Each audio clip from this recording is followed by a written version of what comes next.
Soul Ministry mempersembahkan seri pengajaran Prosperity God's Way Mindset dengan topik Doa Yesus.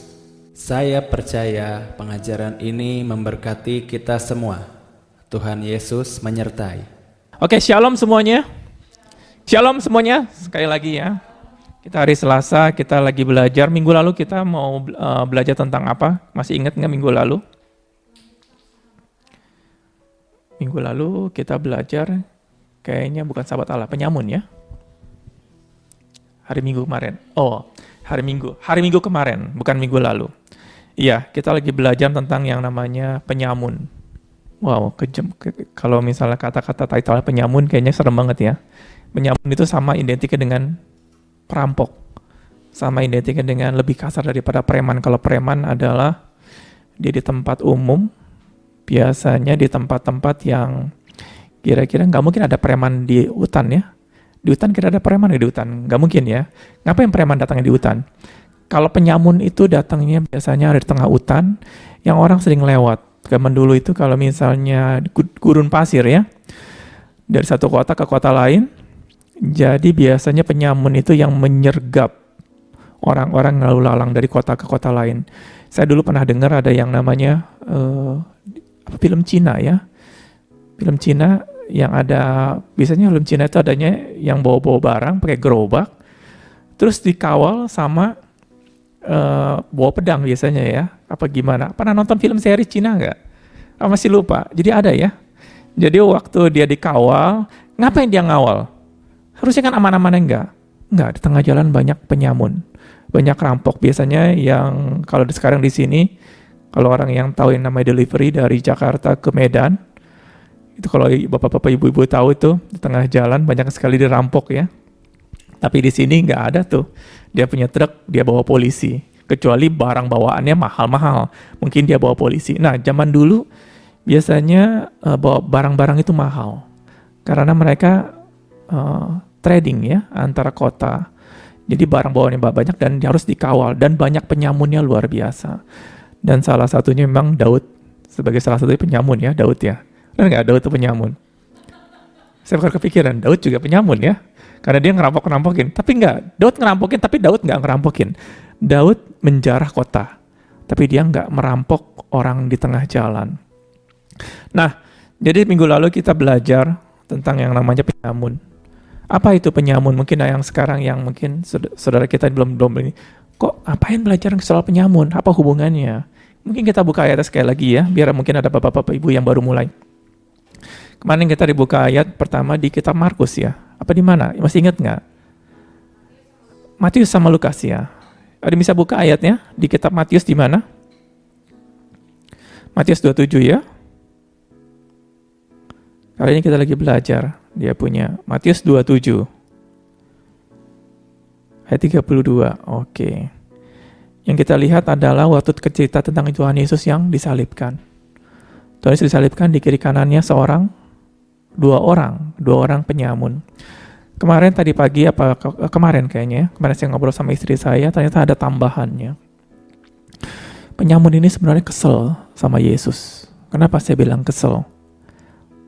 Hari itu penyamun ini bukan jadwalnya mereka dihukum. Artinya mereka memang bersalah. Tapi bukan hari itu mereka dihukum digantung. Jadi mungkin masih bulan depan, mungkin juga masih tahun depan. Atau mungkin juga nggak dihukum kalau misal tidak ada event.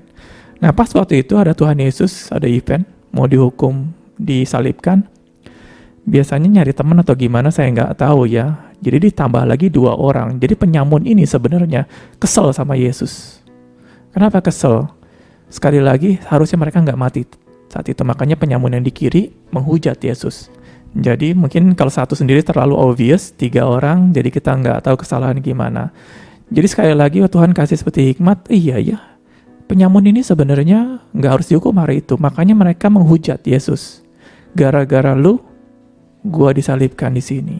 Nah, 2 penyamun ini di kitab Matius. Nah dikatakan bahwa yang lagi mengolok-olok kita baca Matius 27 ayat 41 ya. Demikian juga imam-imam kepala bersama-sama dengan ahli-ahli Taurat dan tua-tua mengolok-olok Yesus. Dan mereka berkata, orang lain Yesus selamatkan, tetapi dirinya sendiri tidak dapat ia selamatkan. Ia Raja Israel. Sambil namanya ini ya, bukan maksudnya dia mengolok-olok. Baiklah, ia turun dari salib itu dan kami akan percaya kepadanya. Ia menaruh harapannya padalah, baiklah, kita lihat Allah menyelamatkan dia atau tidak. Jikalau Allah berkenan kepadanya, pasti Allah menyelamatkan dia. Mungkin dari kita selalu berpikir bahwa kalau Allah berkenan kepada kita, Tuhan akan selamatkan ya. Image seperti gitu. Kalau kita orang baik, Tuhan akan selamatkan.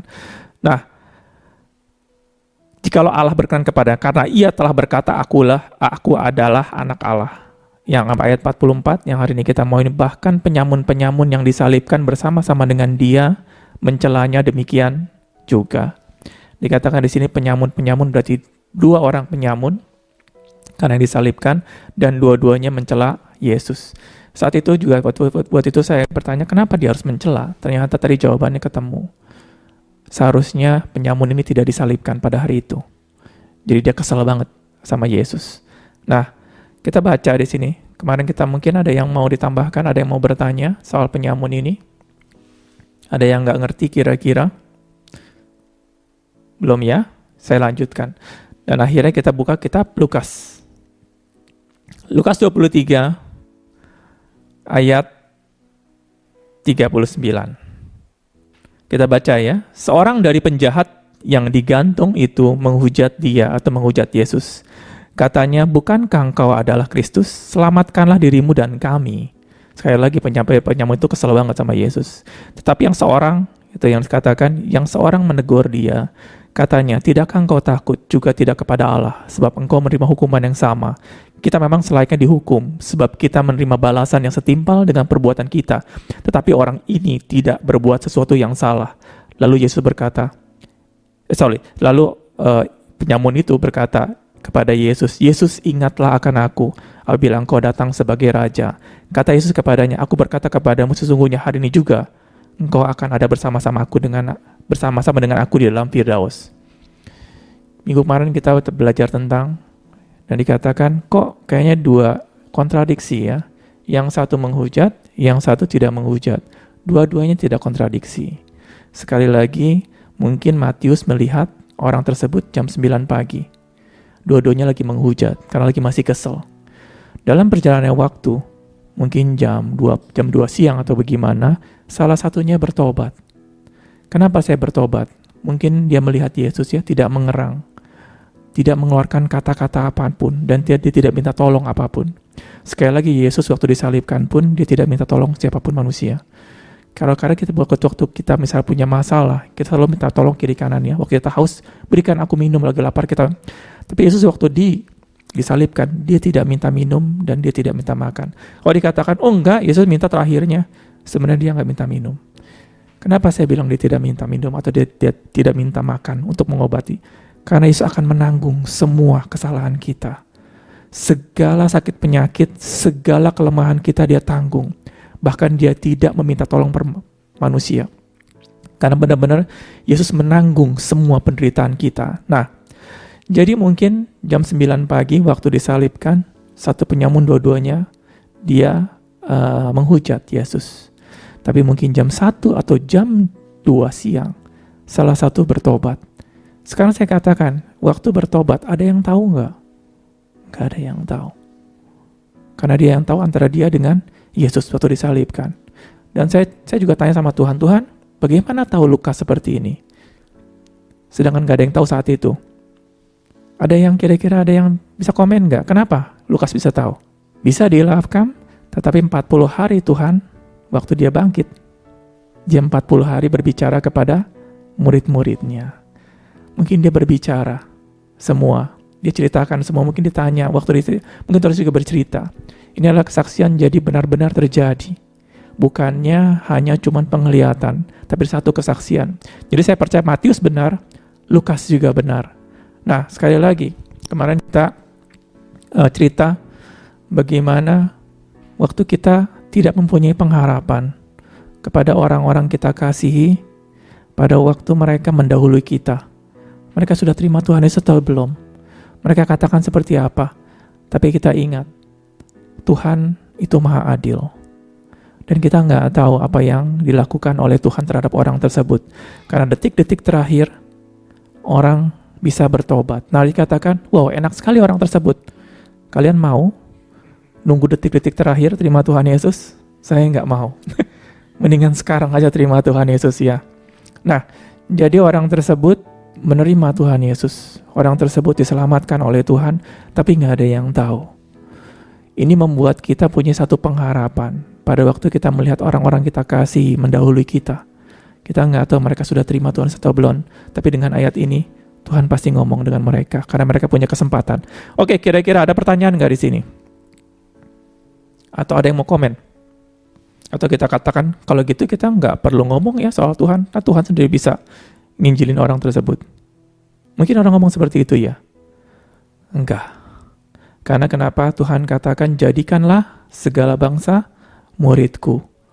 Dan dikatakan bahwa ini tugasnya kita untuk memberitakan kebaikan Tuhan kepada semua orang. Dan saya percaya dengan kita memberitakan kebaikan Tuhan, kita akan merasakan kebaikan Tuhan lebih lagi. Jadi ada benefitnya pada waktu kita memberitahu soal Tuhan kepada orang-orang. Oke, sebenarnya minggu lalu saya ingin belajar, saya ngajar tentang yang namanya hal berdoa. Tiba-tiba waktu waktu Ibu Yoma lagi bernyanyi, 1 atau 2 lagu, Tuhan seperti ingatkan, kasih tahu seperti ini. Dan topik yang sebenarnya saya mau bahas adalah tentang hal berdoa. Kenapa berdoa? Saya bilang, Tuhan sulit sekali ya topik berdoa. Jujur, sulit sekali. Emang apa sulit itu berdoa? Tinggal tutup mata, tinggal berbicara. Ini topik yang sulit sekali. Kenapa saya bilang sulit sekali? Saya kasih satu perumpamaan, bukan perumpamaan. Kita buka ayatnya mungkin ya kalau ada yang buka. Ada yang masih ingat nggak waktu murid-muridnya bertanya sama Yesus, ajarilah aku berdoa. Doa Bapa kami ya. Mungkin ayatnya di mana kita buka? Kalau misalnya orang-orang saudara kita yang di sana, orang-orang Katolik, itu paling suka sekali ayat ini. Dan hafal luar kepala ya. Yang berapa? Lukas 11. Nah, yang komplitnya sebenarnya Lukas 11. Ini 2 kali dicatat ya, Lukas 11 ayat 1. Kita baca yuk. Lukas 11 ayat 1. Pada suatu hari Yesus sedang berdoa di salah satu tempat. Ketika ia berhenti berdoa, berkatalah seorang dari murid-muridnya kepadanya. Jadi saya ceritakan dulu, Yesus itu kadang-kadang kalau pergi, dia sibuk. Dia selalu cari tempat-tempat sunyi. Jadi pada waktu dia melakukan pekerjaan-pekerjaan yang sibuk, dia selalu sempatkan nggak langsung berdiri di tempat berdoa, enggak. Dia cari tempat sunyi.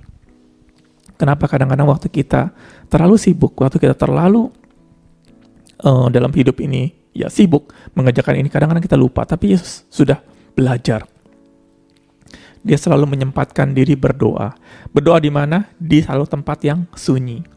Dan ketika ia berhenti berdoa, dan saya yakin murid-muridnya melihat ya, karena dia berarti kalau kamu berdoa, tutup pintu, biar orang nggak kelihatan.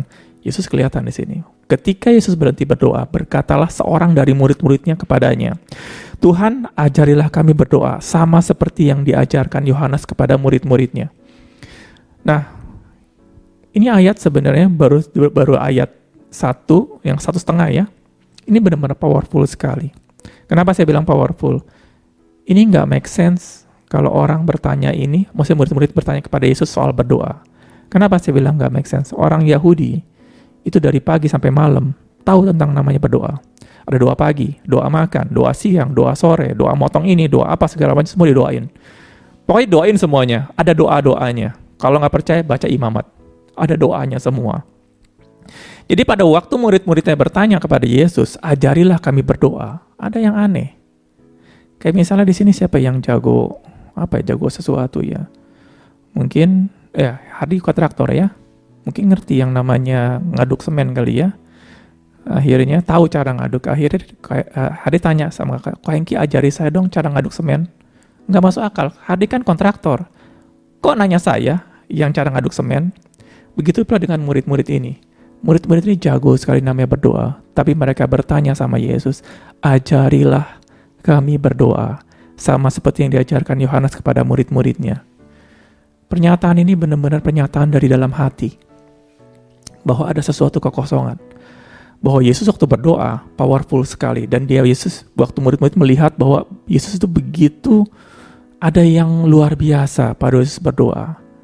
Apa yang luar biasa berdoa? Biasanya kalau kita berdoa, satu arah ya. Biasanya kalau pagi-pagi, siapa di sini kalau saya sering sekali. Kalian mungkin notice kali ya. Notice itu adalah memperhatikan. Saya kalau sebelum makan saya nggak berdoa. Bagi orang-orang, ini pendeta brengsek nih. Sebelum makan dia nggak berdoa. Sesudahnya berdoa nggak? Nggak juga. Tidur berdoa nggak? Nggak berdoa. Bangun pagi tidak berdoa. Jadi artinya apa yang saya tadi ngomong ya? Kalau kita berdoa selalu satu arah. Seperti kayak ngomong kayak kita mesin gun ya. Kalau misalnya orang isi ngomong kayak menembak tanpa mempersilahkan Tuhan ngomong biasanya. Karena kita mau buru-buru. Saya berdoa pagi. Tuhan terima kasih kenapa saya mesti buru-buru nih? Saya udah telat nih gitu ya. Nah, Yesus satu berdoa seperti kayak berdoa dua arah. Kenapa seperti dua arah?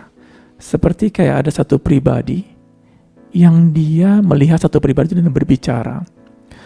Sekali lagi, saya belajar mengerti soal berdoa ke satu sama Andrew Wommack, diajarkan luar biasa, dan kedua adalah ada satu orang yang benar-benar doanya bagus sekali, yaitu Jesse Duplantis. Dua orang ini luar biasa cara berdoa.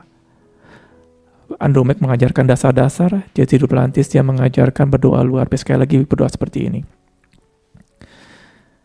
Jesse Duplantis kalau dia pulang ke rumah, buka pintu. Misalnya kalau para suami kalau buka pintu bisa manggil Yolanda, manggilnya apa ya? Mimi ya, Hani ya. Apa padahal manggil ibu Yolanda apa nih? Hani ya. Oh, saya bilangnya Mimi kemarin ya. Nini. Oh, Hani itu Nini gitu ya, Hani. Panggil Hani di mana? Menyapa sesuatu ya. Kenapa? Dia ngecek ada makanan nggak di rumah. Gitu ya. Pasti ngecek dulu karena lapar. Kalau misalnya para suami begitu pas pulang nyari istri, bisa nyari makanan. Yesus udah Duplantis dibuka pintu rumah. Hai Yesus, gimana kabarnya? Dia buka pintu loh. Saya bilang, ini aneh nih orang ini. Saya belum pernah seperti buka pintu, teriak, Hai Yesus, gimana kabarnya? Hah? Jadi kayak seperti Yesus ada di rumah, dan dia menunggu Jesse Duplantis tersebut. Dan ada satu hari, dia waktu naik motor, dia suka naik motor Harley ya, naik motor. Jadi pas keluar, dia ngomong begini, Yesus mau ikut pergi nggak? Ke belakang. Yesus bilang, oke, gue ikut lo di belakang lo. Pakai helm ya? Ya udah pakai helm. Bisa nggak kita berbuat seperti itu? Saya nggak bisa. Ya ada gimana ya? Dan kalau kita ngomong, ya mungkin dia menghayal segala macam, dia nggak menghayal. Saya katakan satu hari, saya kasih kesaksian sedikit dari dia, ya bukan kesaksian saya. Dia naik motor, Yesus mau jalan-jalan naik motor. Yesus kata, oke, yaudah kita di belakang kamu. Ya sudah, Yesus dibonceng di belakang. Dalam perjalanan begitu, lagi berjalan lagi ngebut, Yesus ngomong, pelan-pelan, di depan ada polisi. Benar, di depan ada polisi, dia pelan. Artinya Yesus bisa berbicara, ngasih tahu di depan ada polisi. Artinya dia punya hubungan yang luar biasa. Saya belum pernah ketemu dengan pendeta seperti itu. Hamba Tuhan ya. Di dalam berbicara, dan luar biasa, dia merasakan bagaimana Yesus itu hidup. Saya kasih kesaksian lagi satu lagi, karena hari ini saya lagi dengerin dia punya khotbah dia. Dan dia katakan gini, saya mau beli mobil. Kenapa dia bilang dia mau beli mobil? Karena waktu itu dia lagi menengah ya, karena dia nggak punya mobil. Atau dia punya mobil cuma rusak atau bagaimana, dia pengen beli mobil bekas. Mungkin ada uangnya cuma terbatas, mungkin ada $2,000 atau bagaimana, terbatas sekali. Tapi waktu dia terbatas, dia nggak merasa bahwa itu sesuatu hal yang harus ditakutkan. Dia ngomong sama gini, dia pergi ke showroom mobil, dan dia tahu dia mau menyertakan Yesus dalam hal segala macam hidup dia, bukan yang soal berdoa di rumah. Waktu dia pergi ke showroom, biasanya kalau orang pergi showroom pasti disapa ya, Pak mau beli mobil apa segala macam. Dia bilang iya, saya mau beli mobil. Dia katakan mobil apa? Dia ngomong dia nggak penting beli mobil apa, warnanya nggak penting. Tapi nanti dia bilang Tuhan suruh saya untuk beli mobil. Dia ngomong sama broker salesnya, Tuhan suruh saya beli mobil. Biasanya kalau misalnya seperti gitu, kalau kita ke showroom jangan pakai orang aneh ya. Ini orang aneh lagi nih ya. Tapi dikatakan karena dia beli mobil, biasanya broker mobil ini, yang penting lu beli, pokoknya lu mau ngapain terserah deh, gitu loh. Dan apa yang terjadi? Iya, dia disuruh pelatih sama salesnya berjalan. Mobil apa Pak? Saya justru bilang nggak penting. Nanti Tuhan akan kasih tahu mobil apa. Dia berjalan. Ya udah diikutin tuh sama salesnya. Dia berjalan. Waktu dia berjalan, dia ketemu. Tuhan katakan mobilnya ini. Terus saya katakan, si Sulit katakan mobilnya ini. Dan langsung si Jesse ngomong seperti gini, dia nggak nawar dalam arti berapa aja dibeli, enggak. Dia katakan, gue mau beli mobil ini, lu cuci nanti kan gue ambil. Dan Tuhan ngomong, Tuhan akan mau bayar seharga $400. Dia nggak tahu harganya itu berapa mobil itu, cuman dia nawar $400. Apa yang terjadi? Itu mobil harganya tinggi sekali, tapi nawar 400. Tapi disertakan Tuhan suruh ambil gua gini dengan harga segini. Salesnya bisa gimana? Dia bilang nggak bisa dong. Ini harga mobil, misalnya harga mobil 30 juta dia nawar. Sorry, nggak ada mobil 30 juta sekarang, mobil ratusan juta. Mobil 100 juta dia tawar cuma 30 juta misalnya. Ini orang gila. Tapi Tuhan kasih tahu bahwa harga 30 juta. Apa yang terjadi? Mungkin kita katakan ini orang gila, nawar seperti itu. Nggak masuk akal. Tapi apa yang terjadi saudara-saudara? Mobil itu dapat dengan harga 30 juta. Dan dia menyatakan Tuhan, dan yang lebih luar biasa lagi, waktu dia beli mobil itu, dia beli sampai dia jual, nggak pernah rusak. Karena Tuhan yang pilih. Benar-benar Tuhan menyertai Jesse Duplantis seperti itu. Dan itu bukan sekali dua kali, terjadi berkali-kali. Karena kenapa? Dia tahu ada Yesus di sebelah dan bagaimana tahu cara berdoa. Ini yang dikatakan bagaimana murid-muridnya melihat Yesus seperti itu. Ada koneksi dengan Allah di atas. Bahwa ada seperti Allah itu nyata dalam hidup Yesus. Maka dikatakan, Tuhan, ajarilah kami berdoa sama seperti yang diajarkan Yohanes kepada murid-muridnya. Saya kasih tahu sekali lagi. Biasanya kalau kita berdoa, waktu kita ada problem ya, benar ya, kita punya masalah, selalu berdoa. Ini kebiasaan kita semua. Bukan kalian, saya juga. Kalau ada punya masalah, cepat-cepat kita berdoa. Sekali lagi memang berdoa itu pada awalnya adalah waktu kita meminta pertolongan kepada Tuhan. Selalu. Karena kita orang-orang yang, sekali kalau saya katakan dulu, orang-orang yang durhaka ya, orang-orang yang tidak mengenal Allah. Jadi kalau kita punya masalah, baru cari Tuhan. Salah nggak? Bagi Tuhan nggak ada salah yang benar. Kita growing, kita bertumbuh. Kita bertumbuh harus dari bawah. Gimana waktu kita punya masalah, kita cari Tuhan. It's okay dalam seperti itu. Nah, kita baca lagi kitab 2-nya. Jawab Yesus kepada mereka, apabila kamu berdoa, katakanlah. Artinya dikatakan begini loh. Bapa, dikuduskanlah namamu, datanglah kerajaanmu. Berilah kami setiap hari makanan kami secukupnya. Dan ampunilah kami akan dosa kami, sebab kami pun mengampuni setiap orang yang bersalah kepada kami. Dan janganlah membawa kami dalam percobaan. Kalau dalam kitab Matiusnya, kita lihat tipenya Matius ya. Berilah pada hari ini makan kami secukupnya, dan ampunilah kami akan kesalahan kami, seperti kami juga mengampuni orang bersalah kepada kami. Janganlah membawa kami ke dalam percobaan, tetapi lepaskanlah kami dari jahat. Ada yang di kotak juga, saya juga nggak tahu. Kalau di kotak biasanya ada apa nggak sih itu? Katanya kalau yang di kotak-kotak itu nggak ada ya. Kita anggap ada lah ya. Karena Engkau lah yang mempunyai kerajaan dan kuasa dan kemuliaan sampai selama-lamanya. Amin. Jadi katakan, kalau ada satu hamba Tuhan katakan, ini bukan ayat yang dihafal untuk kita ulang-ulang. Bukan, ini adalah pattern. Kenapa saya bilang pattern? Ini adalah pattern di dalam kita berbicara kepada Tuhan. Mungkin kalau bapak-bapak, ibu-ibu kalau yang lagi masak, kalau disuruh kasih masak aja misalnya anak umur 10 tahun, Mami saya mau masak, ya udah kamu masaknya di dapur. Semua dicelupin sama dia. Kecap sebotol, segala macam. Hasilnya gimana? Enak? Berantakan kali ya. Nah, kita perlu yang namanya pattern dulu ya, resep dulu. Nanti kalau sudah jago, tinggal improvisasi sendiri. Nah, sama juga Tuhan katakan. Dan yang luar biasa Tuhan katakan kepada orang-orang yang sudah jago berdoa. Jadi kalau misalnya di sini kita harus menggunakan pattern atau cara-cara awal, is okay. Orang yang murid-murid itu udah jago-jago berdoa. Nah, Kenapa saya bilang dia punya ini patternnya? Ini untuk membantu kita. Benar-benar untuk membantu kita di dalam kita berdoa. Siapa dari sini kira-kira yang berdoa? Mungkin bapak-bapak ada satu yang di sini yang sudah full timer, terbiasa dengan doa ya. Mungkin dulu ada yang namanya doa semalam suntuk ya. Saya ingin tanya, kira-kira doa semalam suntuk ngapain aja ya? Hardy ngomong, iya kok ngapain aja ya? Saya kalau doa 5 menit aja udah gubrak gitu loh. Ini semalam suntuk. Sekali lagi saya pernah berdoa semalam suntuk sekali. Berapa kali kok? Sekali doang. Cukup 1 kali. Siangnya saya benar-benar nggak kuat.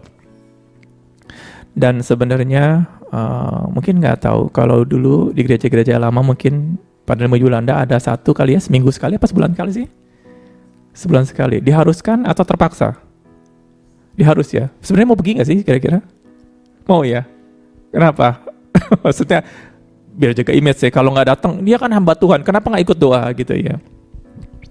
Biasanya kita berdoa. Nah, yang di belakang sini juga ada pernah juga. Mungkin saya tanya juga ya. Sekarang bagian tanya jawab. Kira-kira pernah doa semalam suntuk juga nggak nih? Oh gitu. Terus enjoy nggak? Dia bengong gitu ya. Kalau enjoy langsung ya. Semakin lama dia punya pause-nya apa diemnya semakin bingung gitu ya. Jawabnya. Gimana? Kira-kira berapa kali? Kalau tadi saya sekali doang. Kalau pada lama bio yang nggak ditanya mungkin udah berkali-kali, ratusan kali nih ya. Gimana? Di bawah 10? Di bawah 10 ya. Oke. Jadi itu. Jadi kalau misalnya ada orang-orang sini, iya kok ngapain semalam suntuk ya berdoa. Ini itu adalah disiplin ya biasanya, mengajarkan disiplin untuk berdoa. Nah, ini dikatakan Tuhan juga sama mengajarkan kita berdoa. Oh kok kita berdoa semalam suntuk? Bukan. Bukan seperti itu. Bahwa doa sama satu prinsip doa ya. Kita mau berdoa itu cuma hanya berbicara kepada Tuhan aja atau gimana? Biasanya yang kita mau adalah doa kita powerful ya. Apa itu doa powerful? Waktu kita punya masalah, Tuhan jawab. Pada waktu kita ada problem, teratasi secepatnya.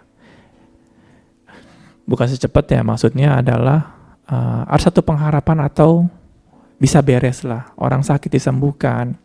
Biasanya kalau orang sakit disembuhkan juga dengan doa ya. Kalau di zaman orang bukan hanya cuman ditumpang-tumpang tangan, bisa dengan doa. Sekali lagi waktu kita berbicara kepada Tuhan, Tuhan jawab doa kita. Dan sekali lagi pada waktu kita mempunyai masalah dengan hidup kita dan kita berdoa dan Tuhan jawab. Sekali lagi di sana. Makanya Andrew Wommack pun sering ngomong begini. Dia sering sekali dulu melakukan doa-doa semalam suntuk dan itu tidak dilakukan lagi sekarang. Tetapi hasilnya jauh lebih baik. Yang terpenting adalah hasilnya. Nah, saya pernah ngomong juga kepada seorang dulu, kalau saya diharuskan setiap pagi naik pohon kelapa. Pohon kelapa tahu ya? Bukan toge, kelapa. Kelapa itu minimal 10 meter ke atas kali ya. Kalau cuma 2 meter itu ya pohon kelapanya biasanya pohon kelapa 10 meter. Kalau diharuskan naik pohon kelapa setiap pagi jam 6 pagi, naik sampai atas turun lagi, bolak-balik 10 kali. Setelah 10 kali setiap doa kamu pasti dijawab. Kita akan lakukan nggak? Pasti. Kalau lagi masalah. Kalau nggak ada masalah kita nggak ini ya. Biasanya kalau besok, waduh ini ada masalah. Kita bolak-balik di situ. Jadi artinya apa yang kita lakukan harus orientasinya hasil. Kalau kita cuman hanya berbicara, berdoa tidak ada orientasi hasil, ini jadi problem. Kita jadi orang Farisi yang kita merasa rohaninya tinggi. Nah, murid-murid Tuhan Yesus saat itu, dia merasa walaupun rohaninya tinggi, dia merasa kok tidak ada power ya, tidak ada kuasa. Tapi Yesus waktu berdoa, kuasanya luar biasa. Orang mati dibangkitkan, orang buta melek, dan begitu banyak. Makanya murid-murid bertanya, Tuhan ajari aku berdoa. Seperti apa? Bukan doanya yang diajarkan, bukan cara-caranya kata-kata, tetapi kuasanya. Seperti lagi saya kasih kesaktian seorang hamba Tuhan namanya Andrew Wommack. Dia sering sekali bukan berdebat ya, saya nggak tahu bukan berdebat lah. Kata-katanya hanya menghimbau lah. Dikatakan begini, kalau cara-cara kamu hidup kamu, cara berdoa kamu tidak membawa hasil, lihat kepada saya. Bukan saya, Andrew Wommack katakan. Andomek dia mempunyai hasil luar biasa waktu berdoa.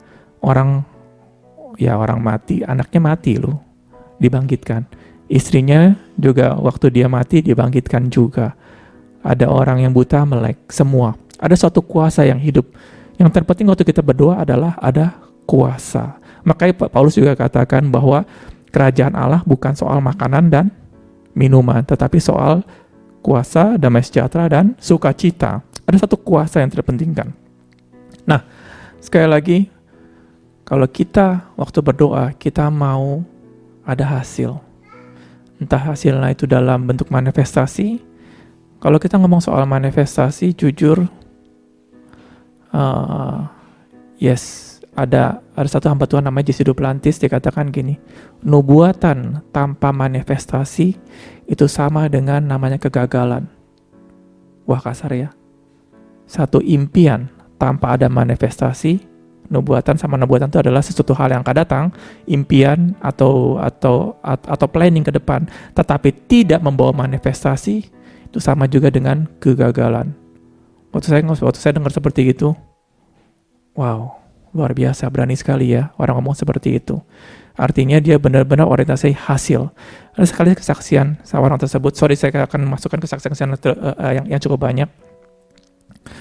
Memang ini agak keras. Saya pun agak sulit menerima, tetapi ini adalah kebenaran kalau saya katakan. Waktu ada seseorang yang dia sakit, atau dia punya masalah finansial, atau bagaimana, dia bilang, saya percaya Tuhan sudah sembuhkan saya. Saya percaya Tuhan akan bereskan dia punya finansial saya. Itu iman kan ya? Dengan kita mendeklarkan seperti itu, kita percaya itu sebagai doa. Tetapi Jesse Duplantis katakan seperti gini, saya percaya Tuhan akan sembuhkan saya. Tapi Jesse katakan gini, when? Kapan? Kasar ya? Orang lagi punya beriman, akan disembuhkan sama Tuhan, dipercaya Tuhan. Tapi Jesse katakan, kapan lu akan disembuhkan? Ini sama konotasinya. Kalau kita punya masalah finansial, Tuhan akan bereskan finansial saya.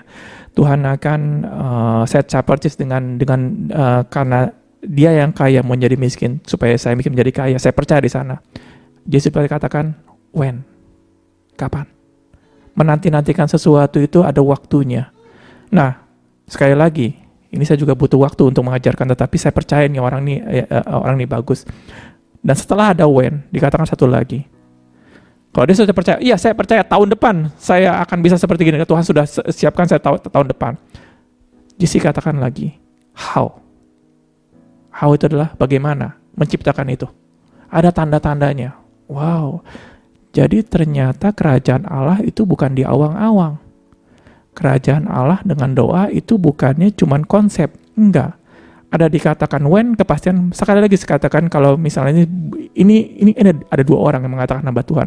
Satu lagi adalah Andomek. Andomek dia ngomong seperti ini. Kalau saya tumpang tangan orang sakit dan gak sembuh, yang problem adalah orang itu atau saya. Dikatakan seperti itu. Dan kalau Yesus ada di sini, memakai tubuh saya, dia bilang begitu. Yesus benar-benar saya nggak ngerti maksudnya Yesus. Maksudnya Yesus dengan bentuk fisikal dia saat ini, dia bilang dia pasti bisa sembuhkan saat itu juga. Berarti dengan kata lain bahwa kalau kita nggak bisa sembuhkan, ada problem antara di dia atau saya. Artinya, dan sekali lagi, kalau misalnya saudara di hari ini juga Tuhan Yesus bisa sembuhkan. Nah, ada waktu. Nggak ngambang. Di dalam doa, di dalam Tuhan itu nggak ngambang. Ada waktunya. Dan waktunya itu jelas. Kesatu. Dan kedua, how-nya. Tata caranya. Makanya salah satu Jesse Duplantis, sorry saya kalau kasih kata nama dia 37 tahun dalam ministry dia tidak pernah minus. Dalam setahun ya. Kalau pelayanan ministry rohani itu biasanya proyek buang duit ya. Karena tidak ada yang dihasilkan. Dia tidak produksi sesuatu. Dia cuma berkhotbah. Tetapi siaran radio, siaran televisi, tempat sewa tempat segala macam, bayar nggak? Bayar. Tapi dia selama 37 tahun ministry dia tidak pernah minus. Kalau di sini misalnya ada yang pada nilai sama Bu Yolanda tahu dengan ministry, semua minus sering sekali ya. Biasanya kalau misalnya sudah minus, kalau gereja-gereja yang dulu hari Minggu misalnya, saya pernah dengar katanya setiap minggu keempat itu biasanya dikhotbahkan tentang perpuluhan. Kenapa? Karena tanggal 1-nya mesti bayar listrik segala macam ya. Bener ya? Bener gitu ya. Saya nggak pernah hidup dalam gereja, jadi waktu dibilang begitu, yang bener. Setiap minggu keempat, minggu pertama, minggu kedua, karena 1 bulan adalah 4 minggu ya. Pas minggu keempat, udah mau menjelang tanggal 1 diingatkan perpuluhan, persembahan, dan listrik belum dibayar gitu loh. Jadi khotbah tentang duit gitu loh. Kenapa? Karena selalu minus. Jesse Duplantis selama 37 tahun dan dia punya pesawat terbang. Pesawat terbang kalau isi bensin, bukan kayak mobil. Cuman modal 100 ribu, 200 ribu bisa jalan. Sekali ngisi kadang-kadang 100 juta. 100 juta, lebih kadang-kadang bisa 200 juta sekali ngisi. Dan itu sekali jalan habis. Bukannya bisa bolak-balik. Sekali jalan doang. Kadang-kadang dia Tuhan panggil saya untuk khotbah misalnya Jesse Duplantis dari kota mana ke kota mana. Dia waktu diundang dia nggak kasih cek. Ini ongkos bensin saya nih. Biasanya kalau minta ongkos ya. Kalau kita minta ongkos gampang. Saya naik Gojek ketahuan segala macam. Tapi kalau kita sodorkan, ini saya naik pesawat, ongkos. Yang punya gimana? Gerejanya ya. Cemberut, lu gila. Sodorin kan ini. Nah, Jesse Duplantis pada waktu dia berkhotbah kesana kemari, dia nggak minta bayaran. Sepeser pun dia nggak pernah minta bayaran. Dari awal dia ministry, ke setiap kota waktu naik mobil, dia tidak pernah minta bayaran. Waktu dia punya naik pesawat terbang pun dia nggak pernah minta bayaran. Tetapi yang mujizat adalah setiap tahun dia nggak pernah minus. Duitnya dari mana? Saya nggak tahu. Tuhan bisa buat. Nah, ini yang ada dikatakan bahwa Jesse Duplantis punya iman tentang prosperity luar biasa. Saya nggak pernah lihat ada orang yang punya iman seperti dia. Andrew Wommack aja belajar soal iman prosperity dari Jesse Duplantis ini. Kenapa? Kita mau belajar dari orang-orang hebat ini. Gimana cara belajar? Dengan yang doa yang tadi. Kita mau pada waktu kita berbicara kepada Tuhan, Tuhan dengar dan nyata. Ternyata ada sesuatu yang kita harus pelajarin. Pada waktu kita berdoa kepada Tuhan, waktu kita berbicara kepada Tuhan, firman Tuhan katakan seperti gini. When you pray, when you ask, pada waktu kita meminta, believe that you receive. Kita buka ayatnya ya. Markus itu ya. Yang believe, you receive. Oh ini. Therefore I say unto you, what things... Wah, bisa ada nggak yang ini yang dikatakan? When you pray, believe that you receive. Ini bahasa Inggrisnya agak tidak lama. Pada waktu kamu berdoa, percayalah bahwa kamu menerimanya. Kita kebanyakan pada waktu kita berdoa, yang kita permasalahkan doa kita, iman kita. Bisa benar ya? Bisa ada dikatakan. Percayalah bahwa kamu telah menerimanya. Artinya kalau itu percayalah adalah menghibau ya. Percayalah bahwa kamu enggak, di sini when you pray, believe that you receive. Artinya begini. Pada waktu kamu berdoa, pada waktu kamu minta, jangan mempermasalahkan doa kamu. Tapi yang dikatakan percayalah bahwa kamu telah menerimanya. Permasalahannya bahwa kamu telah menerima. Percaya kamu telah menerima. Kita kebanyakan, kita ungkit-ungkit soal firman. Kayaknya kamu kurang firman. Kayaknya kalau kamu kurang berdoa. Kayaknya kamu punya masalah ini, punya masalah itu. Enggak. Di sini adalah kita punya masalah dengan percaya bahwa kamu telah menerimanya. Ini yang jadi problem. Jesse Duplantis saya kasih kesaksian satu lagi ya. Dia punya iman itu luar biasa. Iman yang saya kasih satu kesaksian dia ya, satu lagi ya. Biar kita ngerti gimana cara orang-orang besar ini dalam hidup, dalam berdoa.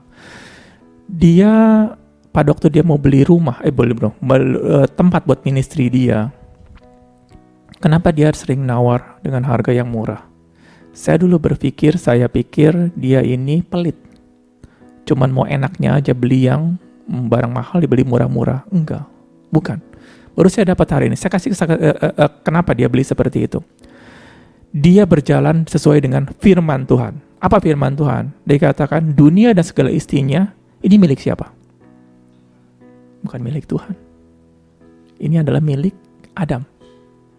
Tuhan katakan, aku berikan dunia ini kepada engkau. Kuasailah dia. Jadi milik siapa? Milik kita. Dan dikatakan bahwa dunia dan isinya, langit dan selangit miliknya Tuhan. Di bawah langit diberikan kepada anak manusia. Anak manusia adalah dikatakan adalah benar-benar yang anak dijanjikan, yaitu kita. Semua dunia ini sudah diberikan kepada kita. Free. Benar nggak? Kalau Tuhan yang berikan berarti free dong. Sekarang ada satu lagi, waktu Israel waktu dia menyerbu tanah Kanaan, dia membayar nggak sih ke tanah Kanaan? Lu penggir ya, gua bayar. Nggak ya, dia merebut. Dikatakan rebutlah tanah Kanaan. Dia nggak bayar, sama sekali nggak bayar. Sekarang kita nggak bisa bilang ini punya gue, punya bukan. Yesus Duplantis katakan bahwa di dunia ini adalah semuanya milik dia, tapi dikuasai oleh orang-orang dunia. Jadi pada waktu dia membeli barang, ini sebenarnya milik gua. Dan gua nggak perlu bayar sampai mahal-mahal begini. Siapa dari sini misalnya Bu Yolanda punya apa nih ya? Kira-kira handphone nih Bu Yolanda. Saya ambil. Udah gitu, saya ngomong, Bu Yolanda, ini bayar 5 juta. Kok milik saya disuruh bayar? Itu kan milik saya, kenapa saya harus bayar? Pemikiran justru seperti itu. Pada waktu dia tahu bahwa ini dunia ini milik dia, dia percaya secara iman bahwa di dunia ini milik dia, dan dia katakan saya akan bayar sesuai dengan apa yang saya mau. Wow, itu iman luar biasa. Kenapa saya bilang iman itu luar biasa? Dia pernah sering sekali dia membeli properti yang harganya 36 miliar, 3 juta dolar. Dia beli cuma 1/10-nya, cuma 300.000. Dan itu bukan properti abal-abal, bukan di tengah hutan, tapi di tempat yang strategis sekali. Saya kasih kesaksian satu. Karena dia punya iman seperti itu, bahwa dunia ini diberikan kepada saya. Punya saya ini semua. Dan pada waktu saya membeli sesuatu harus sesuai dengan harga yang saya mau. Dia punya power, dia punya kuasa. Dia berjalan bukan ngemis ke sana kemari. Tapi dia percaya semua ini milik saya. Tetapi dikatakan bahwa firman Tuhan katakan, waktu orang Israel ke tanah Kanaan, dia katakan kuasailah. Waktu dikuasailah, apakah dengan hanya cuma datang-datang, tolong dong kasih ke saya? Enggak. Dia beli pedang. Dia beli tameng, orang Israel. Untuk bertempur, untuk menguasai tanah Kanaan.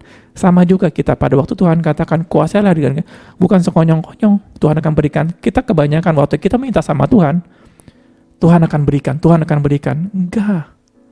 Tuhan katakan bahwa waktu orang Israel, bisa nggak tanah Kanaan semua di bumi hanguskan, semua pada minggir? Bisa. Ingat Sodom dan Gomora gimana?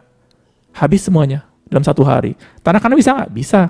Sekarang kasus COVID aja, saya baru baca, saya mau dengar ngomong COVID tadi pagi agak nggak sengaja. Di India yang penduduknya 1,2 miliar, sekarang kasus COVID melejit tinggi sekali. 1 hari katanya sampai 500.000 orang yang kena COVID. Dan sekarang lagi kacau di India. Artinya tanah Kanaan bisa nggak kasih penyakit? Bisa. Orang Israel juga pernah 1 hari mati 20.000 orang ya penyakit sampar. Nah, kenapa orang Israel dikatakan kuasailah? Kita dikatakan disuruh menguasai dengan pedang, dengan tameng, dengan caranya untuk menguasai tersebut. Si Jesse Duplantis akhirnya punya iman dalam berjalan, bukan hanya cuman di awang-awang. Ada satu prinsip-prinsip yang luar biasa. Ku berikan ini kepada engkau, kuasailah. Nah, itu bisa dikatakan, kenapa si Jesse Duplantis bisa beli cuma 1/10? Saya pernah ngomong ya, kalau kita tentang kesembuhan, kalau kita tidak diberitahukan soal kesembuhan, orang-orang yang sakit gimana?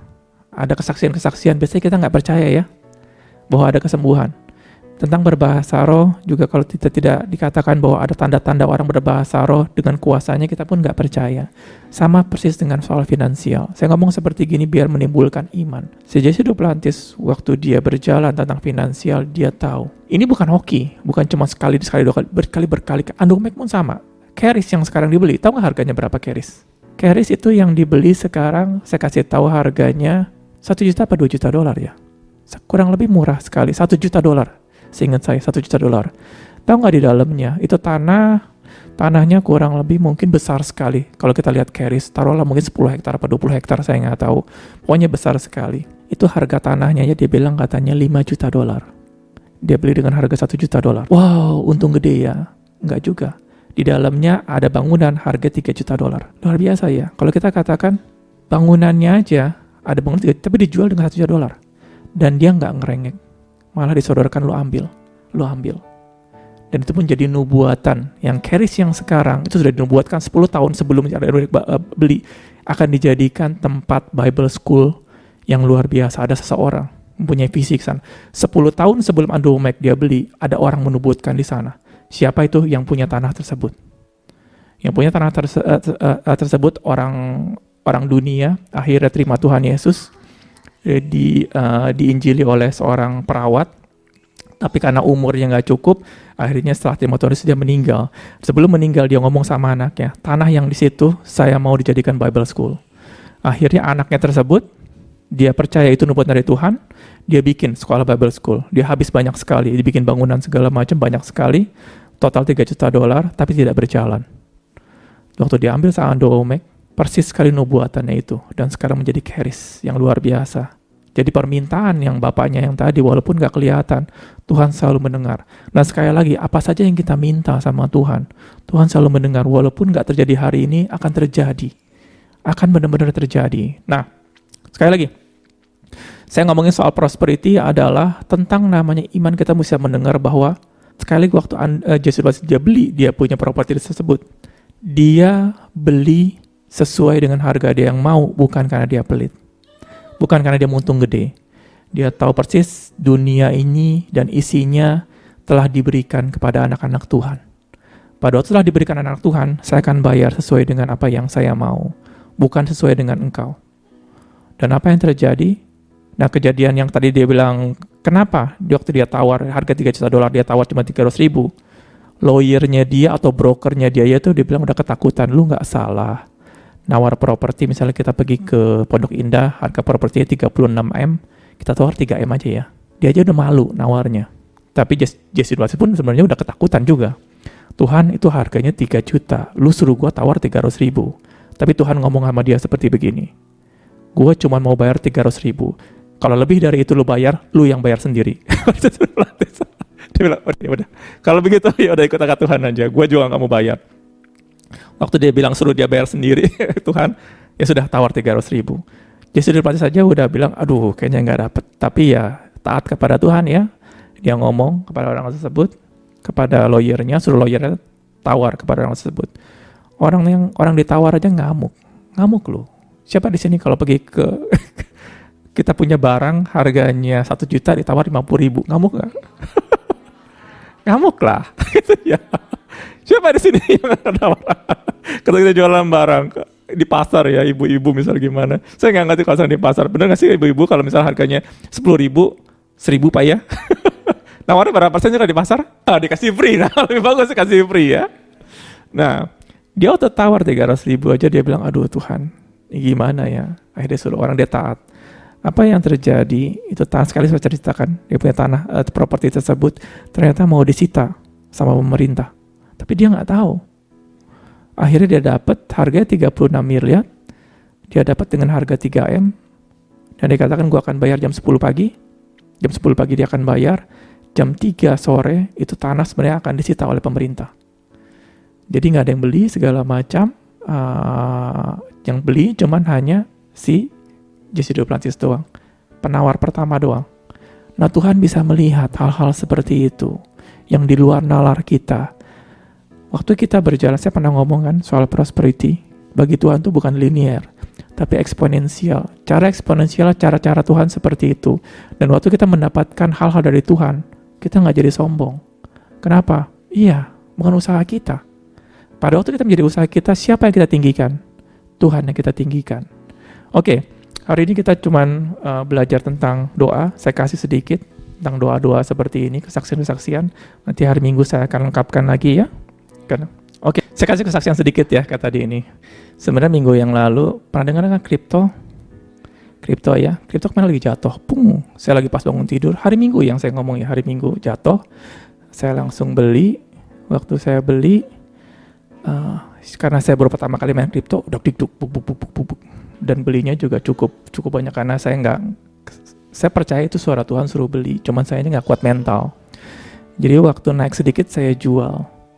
Yang harusnya saya bisa naik sampai 50%. Karena saya nggak kuat mental. Harga naik 50%, saya untung cuma berapa persen saya jual. Artinya kadang-kadang waktu jalan di dalam Tuhan, dak-dik-duk ini si mental ini juga diperlukan. Siapa sih Bu Yolanda waktu pada pergi ke Maluku, dak-dik-duk nggak? Dak-dik-duk juga kali ya dengan kondisi seperti itu. Tapi waktu Tuhan suruh, kita perlu taat. Waktu kita menjalankan apa yang Tuhan suruh, perlu ketaatan. Tanpa ketaatan, manifestasi itu tidak terjadi. Dan apa yang terjadi ya sudah. Tuhan katakan berarti ya memang saya nggak kuat iman, saya juga nggak belajar di situ. Iya sih. Sama begini, Jesse Duplantis dia melihat ada kuasa yang kecil dulu. Kita nggak bisa melihat kuasa yang besar tanpa ada melihat kuasa yang kecil. Jadi dia percaya waktu melakukan kecil. Ya, kalau saya bilang ada kesaksian sedikit ya juga, Philip kemarin main kripto, kalah terus ya kata dia bilang ya. Kalah terus, kenapa rugi banyak? Biasanya kita lah, kalau kita sudah punya masalah, kita telepon Tuhan ya. Tuhan, aku punya masalah. Akhirnya Philip walaupun dia punya hikmat yang tidak terlalu banyak, ya sorry saya ngambil kesaksian dia sedikit ya. Saya nggak minta izin tapi saya kasih sedikit lah. Dan akhirnya dia berdoa sama Tuhan, Tuhan kasih tahu, beli yang ini. Taruh 2 tempat, akhirnya dia bisa untung sedikit ya. Tetapi pada waktu kemarin harga jatuh, dia juga sudah sempat jual. Tuhan tahu yang terbaik, apa yang harus kita lakukan kalau kita mau percaya kepada Dia. Nah, hal-hal berjalan seperti ini, sedikit demi sedikit kita akan melihat kuasanya Tuhan. Waktu kita melihat kuasanya Tuhan, kita akan masuk lebih dalam lagi. Kayak Ando Mai katakan, kalau kamu mau melompat dari sini ke sana, lompat dulu ke sini. Kalau kamu bisa melompat, kamu akan bisa melompat ke yang jauh. Ya, di situ kali ya. Sekali lagi, hubungan itu adalah kita merasakan juga kuasa dari Tuhan dari hal-hal kecil. Kita jangan meminta Tuhan dari hal-hal besar dulu. Di situ ya. Oke, biasanya kita pertanyakan firman-Nya dulu. Saya punya iman nggak ya? Saya percaya nggak dengan firman ini? Jadi kita, kenapa Yesus ini kuat sekali imannya? Dia sistematis. Dia sama Tuhan itu bukan di awang-awang. Karena dia melihat Tuhan itu begitu kayak, siapa dari sini saya juga baru tahu ya, ternyata bumi berputar matahari tepat waktunya setiap tahun loh.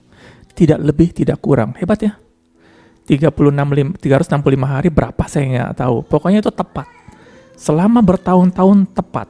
Bulan pun mengelilingi bumi tepat.